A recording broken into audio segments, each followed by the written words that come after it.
Let's move on to a new segment that I'm really excited about on this show. One of the upsides of the fact that we now have 20,000 subscribers and climbing on the Blue Amp channel on YouTube is we have a really big interactive community that can throw questions at us and that we can give responses to, and vice versa. So we are going to do a listener mailbag based on questions that we received from our YouTube community. If you are interested in participating in a future mailbag, then just subscribe to the Blue Amp channel on YouTube and participate in our community polls and quizzes. Let's go to the first one here. This is from Sherry. I hope I'm pronouncing that right, Shari, who asks, what do you think of SCOTUS, the Supreme Court, siding with the cement company against the union strikers, making them settle their differences in a state court instead of negotiations with the union itself? Ketanji Brown Jackson was the only dissenting vote. Thank you, Sherry, for the question. That's obviously a great summation of what happened here. The case was a lawsuit against the International Brotherhood of Teamsters. Essentially, what happened was the Teamsters went out on strike, and Glacier Northwest Incorporated had concrete out in their trucks. The truck drivers went on strike. And because they went on strike and they returned the trucks without the concrete unloaded, it hardened, and they sued the Teamsters for $100,000 in damages because their product was ruined. The Supreme Court, in an 8-1 ruling, said, yes, you can sue them. This is not protected under the National Labor Relations Act. Paul Hodes, union member, former member of Congress, and former Assistant Attorney General. You're a legal scholar. What did you make of this ruling? The first question is, if the concrete in the trucks hardens, how do you get it out of the trucks? That's part of the problem here. Jackhammers is the answer. Go on. We've got some head scratching going on because this was an 8-1 decision. The only liberal justice who dissented, Ketanji Brown Jackson, her liberal colleagues went with the majority that said the company could in fact sue the union. An 8-1 decision. That's a head scratcher on the political side, given that unions have faced increasing challenges in our society and that the right to strike has been seen as under threat. And you would think that all the liberal justices would side with Ketanji Brown Jackson and basically say, look, the right to strike in this case is just more important, and use that as some kind of overriding principle to find that the company could not sue the union, because allowing companies to sue unions, it dumps a load of concrete on unions if the company can sue them when they strike. On the other hand, if you look at the particulars of the case and say, okay, the unions have a right to strike, but they could only strike, but they had to unload the concrete first, and then they could go out and go on the picket line. By leaving the concrete in the trucks, they damaged property. And for that narrow reason, we're going to allow companies to sue unions under the principle that they're not immune from liability under tort law, and tort law is the law that allows for money damages. Conservatives are licking their chops because in the future, they see that companies are going to be able to use this decision to go after unions and sue them. And the retort to that will be, wait a second, that was a very narrow decision. It was fact specific, because the concrete was in fact damaged by this. But for the fact that the Teamsters could have driven the trucks, unloaded the concrete, it would have gone the other way. So we'll see what happens in the future, but it's not a happy day for unions in this country. In my mind, this is a sensible decision. If I had to choose one word for it, they're not removing the right to strike.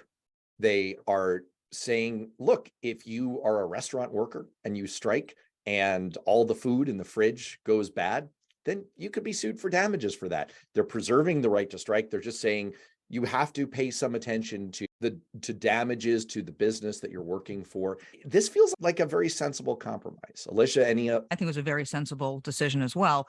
The claim is that the truck drivers let the trucks be filled deliberately before going on strike. If it is true, and that's what it appears to be, that they deliberately let the trucks get filled just to punch a little bit harder on the company they were going to be striking against, you're saying, okay, you can't do that. Yes, you can strike. Yes, you can do all this, but you are not protected from deliberately committing acts of vandalism against the company you want to strike against as part of the process. I think it was a sensible decision. That was a finding of fact that hasn't been made yet, but I agree with you that while they haven't determined that it was in fact vandalism, what they're saying is you're not protected from the potential for that finding. And it makes sense to me. We have another question here. And again, you can jump onto the Blue Amp channel on YouTube and you can post your own questions to us. Kelly Galemba asks, what exactly does the Federal Department of Education do? Why are they not stopping the insanity going on in these states that are banning books, rewriting history, etc.? Very good question. The answer is that the role of the Department of Education is limited by the 10th Amendment, which reserves powers not expressly granted to the federal government in the Constitution, to the states, or to the people. Education remains primarily a state and local responsibility in the United States. Out of the estimated $1.15 trillion that are spent nationwide on education at all levels, a substantial majority is coming from state, local, and private sources. At the elementary and secondary level, 92% of funds come from non-federal sources. So what does the Department of Education do? They do provide funding. They collect and disseminate data and research. They focus attention on education issues, and they prohibit discrimination and ensure equal access to education. So they can help enforce the federal laws that Congress has passed prohibiting discrimination. They can rally American educators behind, hey, we're finding these kinds of problems, learning loss post-COVID. Here are the reading learning strategies that we find to be most effective. That can be a clearinghouse for that kind of information. And they do provide some aid to schools, including aid to students, which they administer, especially at the college level. But they do not, for the most part, direct state and local education policy, which would mean that they're just not in a position under the law to do anything about book banning, pulling books from libraries, which is something that's happened in Florida. So it's an interesting question because I'm sitting here ruminating about what would I do? How could I move the Department of Education in their role as preventing discrimination? What could the DOJ, Congress, and the Department of Education do about book banning in the states? Is it possible to assert that banning books is discriminatory? And how is it discriminatory? If you're banning books because of their discussions of race, that could be seen as discriminatory. If you're banning books because of discussions of sexual preference, that could be seen as discriminatory. And if so, does the DOJ intervene on behalf of the Department of Education, or does the Department of Education take a stance and say, we are not going to provide any federal support to states or localities where books are banned? I think everyone, if you think really hard, everyone should and would oppose the Department of Education choosing curriculum for school districts in this country. Let's not forget there'll be a Republican president again. There'll be a Democrat president again. Heck, there may be a third party president at some point, like Williamson, who wants crystal lessons in every classroom. You do not want the federal government determining curriculum in school districts across this country. Furthermore, how do you do that?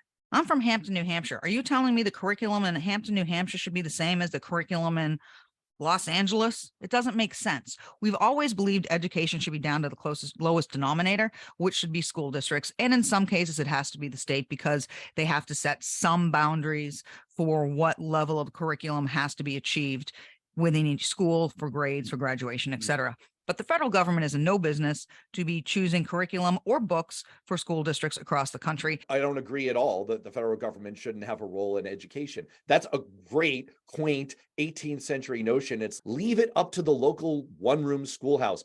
Why is that good? Explain to me why, when we're in a massive economic competition with China, the federal government shouldn't have some role in setting standards and, yes, educational curriculum content for American students so that they're prepared to compete in the 21st century against First of all, because economic competition. Why? No, why? I'm telling does you, I'm answering your Hampton, question. Why does Hampton, New Hampshire know better? Oh, there are 10,500 school districts in this country, and they all make up their own education policy, their own curriculum. It is an absolute freaking mess. We saw the consequences of this during COVID when every single school district did their own darn thing, and it was a complete and utter disaster. The same thing is happening, by the way, in the normal course of doing business of education in this country. That's why we're falling so far behind our international competitors. And I think that for the most part, George W. freaking Bush, which is his legal name now, and Ted Kennedy had it right when they pushed together on a bipartisan basis. Yeah, No Child Left Behind. It was bad policy, and I look, George W. Bush, one of my favorite presidents of my lifetime. That is one place I broke with him. I thought No Child Left Behind was a terrible policy and a terrible idea. Look, you mentioned COVID. It's not true. Some kids excelled. If the federal government were running that show, by the way, it was Donald Trump's Department of Education at the time. The results are in. The results are in. Okay, I had a kid in school. Let me explain. My kid's school did fantastically. Within 1 week, they had it up and running. Excuse me, it was blocked classes. She did great. She's headed to college next year. She's president of National Honor Society. She absolutely took her own and thrived. And the school did an amazing job at keeping it structured, blocked classes all day, every day, just as though they were in person, but they were doing it on the computer like you and I. So some school districts hit it out of the park. My daughter's was one of them. It's great that some did. If you think just the picked federal up government, a couple of pretty leaves if to you describe think, the forest. If you think the federal government would have done a better job, again, that was the federal government under Donald Trump. Let me remind you, you're out of your mind if you think the federal government could have handled that any better than the states handled it. The party has hoodwinked America into somehow saying, oh, local control. There's something wonderful about it. We've hoodwinked into America thinking that there is the Constitution and the 10th Amendment. Yeah, we have. We've hoodwinked them into believing in it. No, I'm not speaking of we have. We hoodwinked you, America. That we made up the 10th Amendment. Of your bullshit that, oh, local districts know best. They have the. Of course they do. Are you saying someone in Washington knows what's better for my child than I do? Are you going down that path? That's exactly what you just said. That the collective knowledge of America is greater than the individual knowledge of 10,500. I get to go speak to my school board. I don't get to go speak to some bureaucrat in Washington, D.C. who's a political appointee. I get to speak to the people who are elected by the people in my town, by my neighbors, my friends, my fellow taxpayers. I get to speak to them and say, this is what we think is right as parents, and they get to decide. And if we don't like their decision, we get to vote them out. Your expertise as a parent is, here is how we should be teaching our kids. Oh, because I know my kid better than any teacher knows my kid. We have a question here. Kelly Galemba has another question, and we're going back to it here. Kelly asks, can we eliminate the Supreme Court? If not, why not? Paul, can we eliminate the Supreme Court? Yeah, it's in the Constitution, I think. We do have the separation of powers idea, and it's really good to have a court system. Now, it's good to have a court system that works, and you can complain about the way our system of justice works, but except for the fact that everybody else's is worse, ours is pretty good and often gets it right. So it would be really hard if you eliminated the Supreme Court. You'd kind of lose our system of justice. So the answer is no. So who would keep a check on Congress and the president? I agree with the literal interpretation. I'm going to take the liberty of interpreting Kelly's question a little bit here by saying, I think that what she's functionally asking is, when a court goes so far astray, what can we do to restrain it? I think the question is revealing, and it is a radical suggestion, but the reason I wanted to include it is, I think that when we get to the point where Americans are asking, wait, do we really need this thing? Is this thing good? That's a problem. This is reflective of what in polling, which is that confidence in the Supreme Court has cratered by 20 points in the last few years. And it's reflective of the fact that, yes, you're seeing election results as a consequence. There is an undercurrent of a problem of legitimacy of the court. I believe in the Supreme Court. We need the Supreme Court. Alicia, you're right. We need a Supreme Court to adjudicate literally between the Congress and the president, to restrain them, to act as a check and balance. If we have undermined the legitimacy of the court to such an extent that people can just throw out there, how about we just get rid of it? That is a problem. People don't have confidence in any level of government right now. If you look at the last 20 years, whether it's a judicial branch, the congressional branch, or the executive branch, legislative branch, they have all come down. No one trusts government in any way, shape, or form right now. I'm not saying that's right. I'm not saying I'm in that pool. I'm saying that's a reality of the place we are. I'm the government. I'm here to help. All right. On that delicious note, which Paul, I actually trusted when you were the government and there to help, we are going to have to wrap it up there.